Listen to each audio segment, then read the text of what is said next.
condiciones para servir a Jesús. El reino de los cielos y el reino de las tinieblas. Pero hablaremos sobre las condiciones para servir a Jesús. Hola Sara, ¿qué tal? Hola hermana Anastasia. Hola. Hola. Sí, entonces tenemos un punto solo, ¿vale? Hoy la lección es cortita, pero creo que será muy gratificante. Perdón, pastor, sí. el título es Condiciones para servir a Jesús.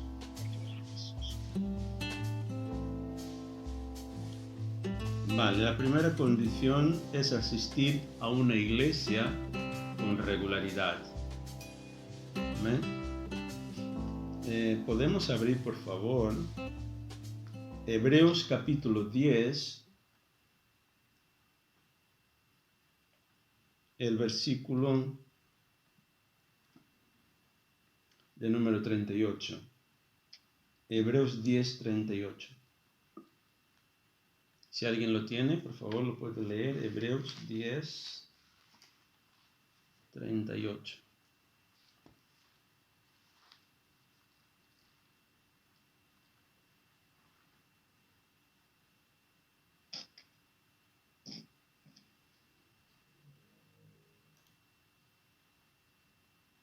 Hebreos capítulo 10, el versículo 38.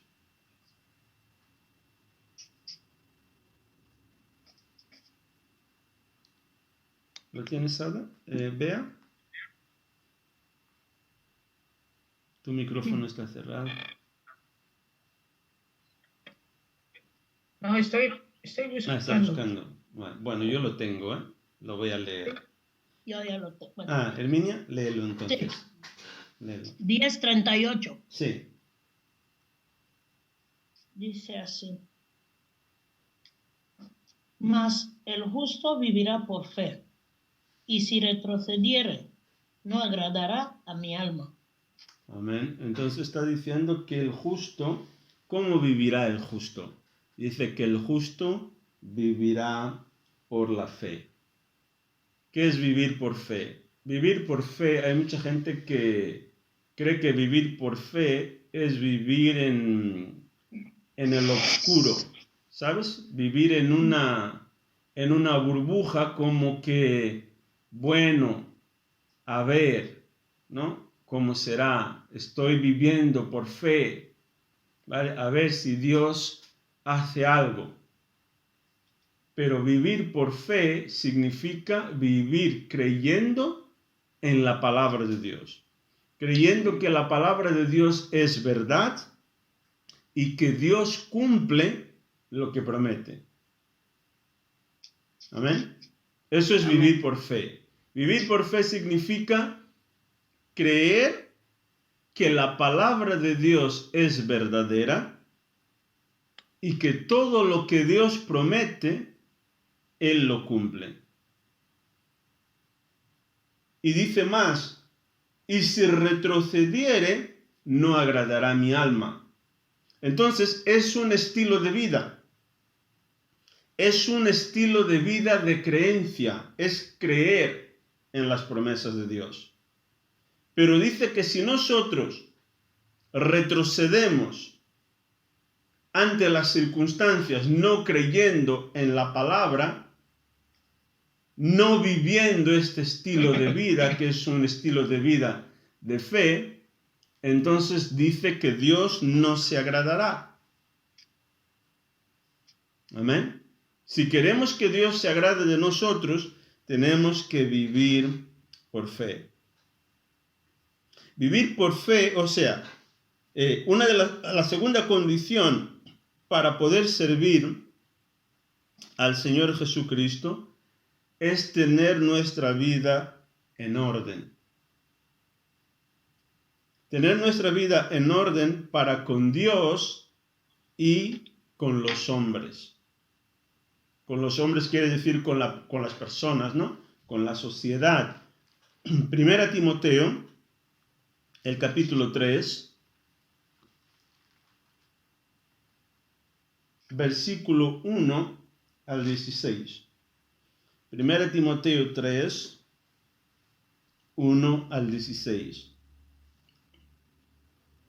Y leo y dice así: palabra fiel, si alguno anhela obispado, buena obra desea, pero es necesario que el obispo sea irreprensible, marido de una sola mujer, sobrio, prudente, decoroso, hospedador, apto para enseñar, no dado al vino, no pendenciero, no codicioso de ganancias deshonestas, sino amable, apacible, no avaro, que gobierne bien su casa, que tenga a sus hijos en sujeción con toda honestidad. Pues el que no sabe gobernar su propia casa, ¿cómo cuidará de la iglesia de Dios? No un neófito, no sea que envaneciéndose caiga en la condenación del diablo. También es necesario que tenga buen testimonio de los de afuera, para que no caiga en descrédito y en lazo del diablo.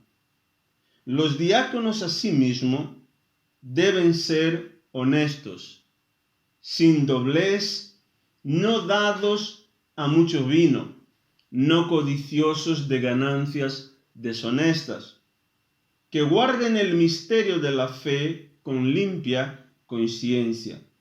Estos también sean sometidos a prueba primero, y entonces ejerzan el diaconado, si son irreprensibles.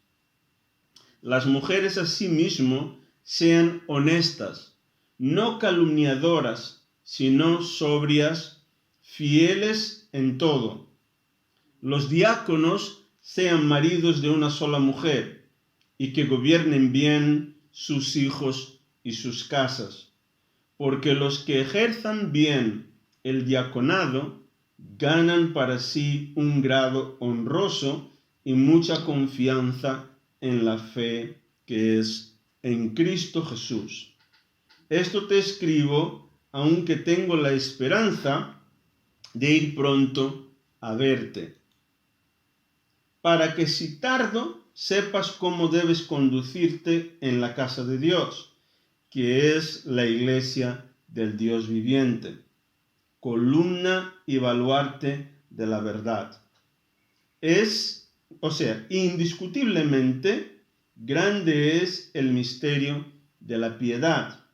Dios fue manifestado en carne, justificado en el Espíritu, visto por los ángeles, predicado a los gentiles, creído en el mundo, recibido arriba en gloria. Hola Manuela, bienvenida. ¿Qué es lo que la palabra nos está diciendo aquí? Aquí cuando habla acerca del obispo, está hablando acerca de un administrador, ¿vale? Un obispo, como sabemos, es como si fuera un pastor de pastores. En la Iglesia Católica, por ejemplo, el obispo es responsable por una parroquia, ¿no? O una diócesis. Entonces aquí está hablando sobre un administrador. Luego habla sobre el diácono. Yo creo que en otra versión habla acerca del anciano, ¿no? El anciano es alguien que pertenece también al cuerpo de pastores, ¿vale?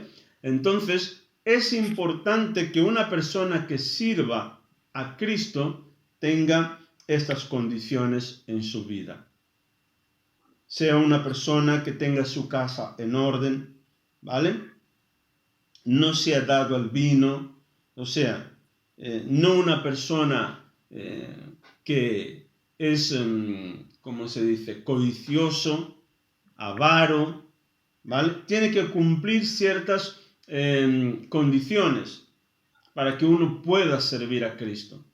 Y además dice que no sea neófito. Neófito significa que no sea una persona nueva en la fe, ¿vale? es necesario que sea una persona que tenga ya un cierto recorrido, ¿vale? En los caminos de Dios. ¿Por qué? Porque dice que para que no sea engañado por el diablo, para que, y que sea una persona que también tenga buen testimonio de los de afuera, que sea una persona que tenga una buena reputación, ¿vale? Eso es súper, súper importante para que uno pueda servir al Señor Jesucristo, ¿vale?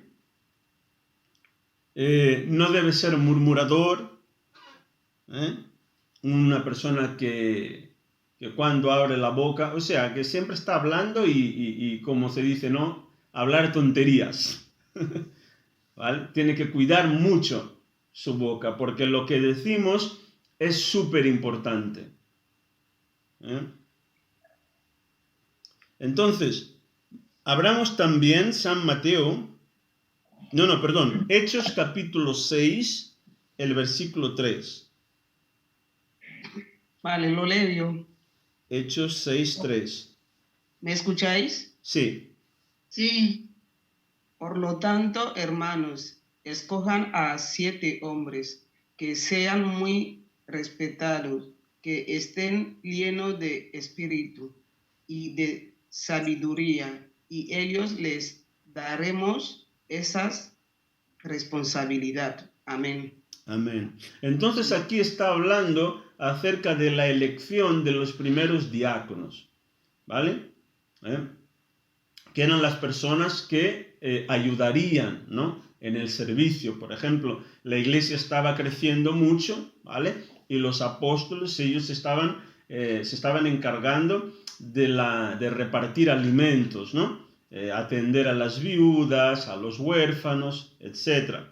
Pero como la iglesia estaba creciendo tanto, ellos, claro, como apóstoles, su responsabilidad era pasar tiempo en la oración y en el estudio de la palabra. Entonces ellos hicieron una reunión, ¿vale? Y llegaron a un acuerdo. Vamos a elegir a algunas personas, ¿vale? Que estas personas pues estarán responsables por atender a las viudas y a los huérfanos. Pero aquí hay algunos requisitos para estas personas que iban a servir, ¿vale? Que fueran unas personas con buen testimonio, personas llenas de sabiduría y personas llenas del Espíritu Santo. Hasta para servir las mesas. A veces pensamos, no, solo el pastor sí tiene que estar lleno del Espíritu Santo, tiene que tener sabiduría, tiene que ser una persona con buen testimonio, si no, ¿qué es lo que van a decir? No, eran personas que hacían la distribución de los alimentos, como hacen las ONGs, ¿no? En las iglesias, pero tenían que tener estos requisitos. O sea, no eran personas cualesquiera. Entonces, para poder servir a Dios, hay que tener un buen testimonio. La tercera condición, ser practicante de la palabra de Dios. ¿Cuán importante es eso? Si no, lo más importante. Hay mucha gente que ellos se denominan cristianos, ¿vale? Pero sus vidas no cambian. Mientras están en la iglesia, son muy espirituales. Gloria a Dios. Muchas veces hasta dicen el aleluya más fuerte, ¿no? Pero cuando salen a la calle, tú ya no sabes quién es. ¿Vale? No sabes si era el hermano o ese es un mundano o quién es. ¿Por qué? Porque no son cumplidores de la palabra. Nuestras vidas no cambian por el simple hecho de escuchar la palabra. Esto es bueno, es importante, está bien. Pero nuestras vidas empiezan a cambiar cuando nosotros practicamos lo que escuchamos. Esto es lo que produce el cambio. La Biblia dice, conoceréis la verdad y la verdad os hará libres. Amén. No dice apenas que tenemos que conocer la verdad. No, dice, cuando nosotros conocemos la verdad, esta verdad que nosotros conocemos, está hablando de la verdad bíblica, amén. Esta verdad que conocemos es la que hará que nuestra vida cambie. Yo suelo poner un ejemplo, ¿no? Todos que estamos aquí hemos visto ya algún paquete de tabaco, ¿no? ¿Qué pone? Sí. ¿Qué pone escrito? Fumar Fumar mata. mata. Vale, pero la gente sigue fumando, ¿no? Ya. Mucho. ¿Es verdad que fumar mata? Ya. Pero ¿por qué no les cambia la actitud? Porque están viciados. Y también Porque no porque creen no eso. es una verdad que libera. La verdad que nos libera es esta verdad. Es la verdad de Dios. Amén. Amén. Entonces es importante que nosotros conozcamos esta verdad. Amén. Y seamos practicantes de la verdad. La cuarta condición es ser evangelista. Amén. ¿Cuán importante es la evangelización? Evangelizar significa hablar del Señor Jesucristo. Darle las buenas noticias acerca del Evangelio a la gente que todavía no conoce a Cristo. Evangelizar es ser un ganador de almas. Dios, Él se alegra cuando nosotros ganamos almas. Y además la Biblia dice que el que gana almas es sabio. Amén. Entonces es importante evangelizar. No nos quedemos solo la palabra para nosotros y para nuestra casa, para nuestra familia.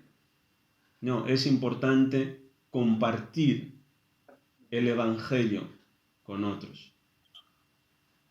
Amén. Además es un mandamiento que nos ha dejado el Señor Jesús. Podemos abrir San Marcos, capítulo 16, el versículo 15. Marcos 16, 15. Marcos capítulo 16, el versículo 15.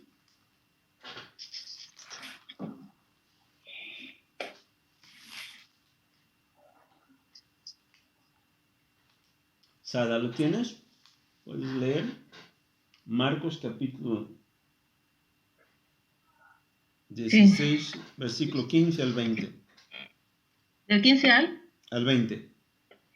Vale.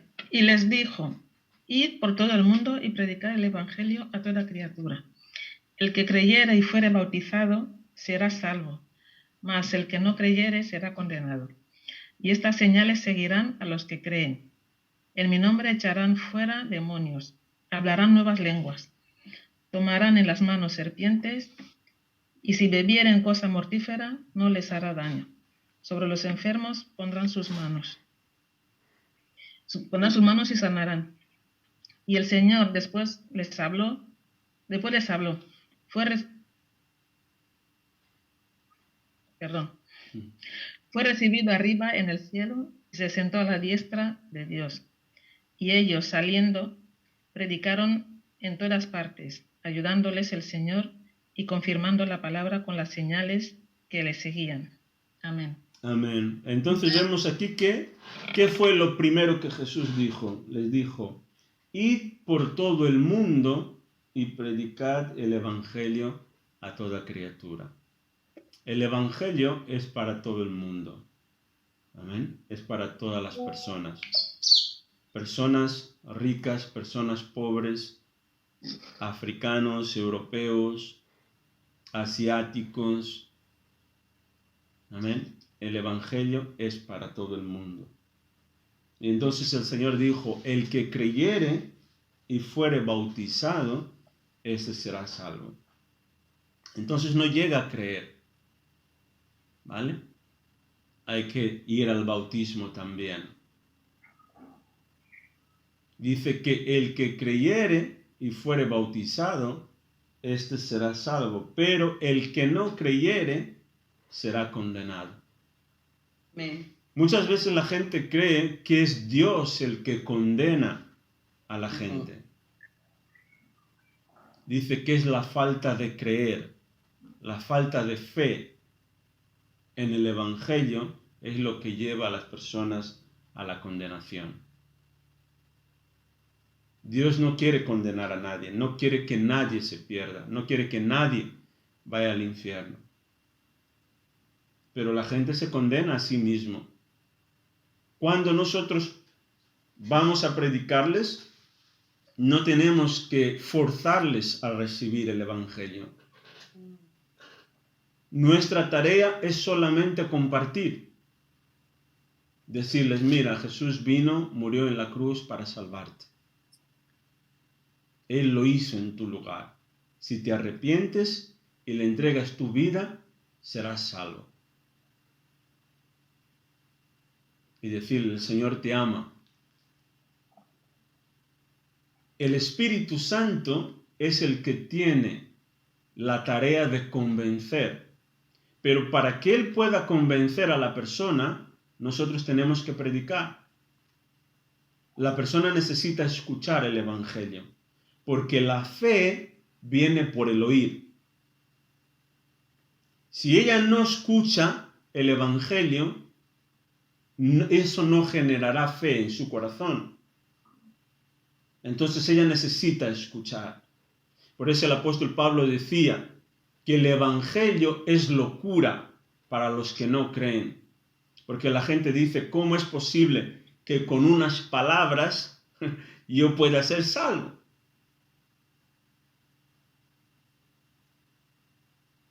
Es eso, es locura, porque la gente muchas veces quiere fórmulas matemáticas, ¿no? Para que sea de Dios tiene que ser algo, un cálculo difícil, ¿vale? Tiene que ser algo así muy...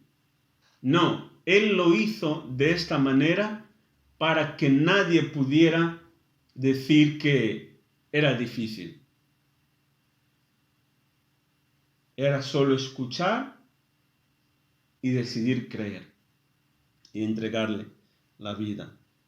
Amén. Tener una lista como nosotros tenemos, ¿no? Una lista de 5 a 10 personas, por las cuales, por ejemplo, vamos a orar cada día. Personas a las que vamos a llamar, quedar para un café. No nos podemos olvidar de eso. Amén. Todas las personas a las que hablamos de Jesús, los tenemos en una libreta, sus nombres, ¿no? Apuntados. ¿Para qué? Para que en nuestro tiempo de oración vayamos orando por esas personas. De vez en cuando llamarlas. ¿Cómo estás? ¿Necesitas oración? Quedar con ellas. Vamos a tomar un café.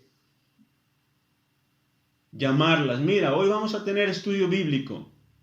Ven a participar. Entonces eso es súper importante. Y por último, practicar Hechos 2:42. Podemos abrir Hechos capítulo 2, el versículo 42.